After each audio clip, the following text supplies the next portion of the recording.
गिरिराज सिंह के द्वारा तेजस्वी के जॉब शो पर बोलने पर तेजस्वी ने कहा, बेकार की बातों का, जो बिना सिर पैर की बातों का हम लोगों के पास समय नहीं है बोलने का।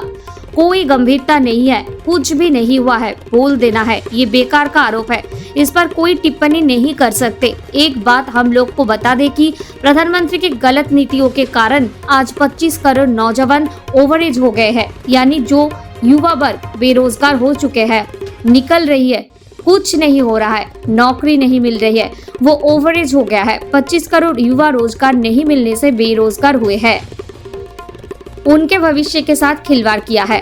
प्रधानमंत्री खुद नीति बनाई थी कि 75 साल के बाद जो मार्गदर्शन मंडली में लोग जाएंगे, हमको विश्वास है कि अपने बनाए हुए नीतियों में प्रधानमंत्री मार्गदर्शन मंडली में जाए। और दूसरी बात, अग्निवीर योजना जो बना है, उसके बाद नौजवान क्या करेगा जब 22 साल में ये लोगों को रिटायर कर दे, उसके बाद नौजवान क्या करेगा, गंभीर मसला है।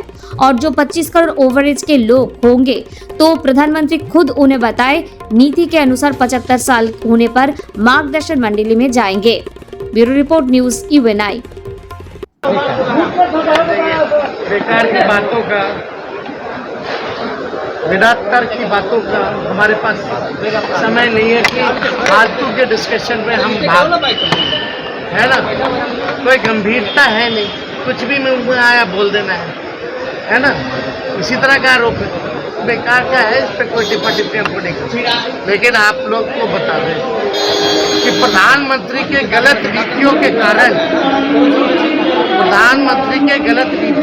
आज 25 करोड़ नौजवान जो है ओवर एज हो गए, यानी जो युवा ओवर एज हुए हैं वो बेरोजगार हो चुके हैं। बहाली नहीं निकल रही है, कुछ नहीं हो रहा है, नौकरी नहीं मिल रही है, तो ओवर एज हो गए 25 करोड़ युवा बेरोजगार, यानी 25 करोड़ जो ओवर एज हुए हैं उनके भविष्य के साथ खिलवाड़ किया है।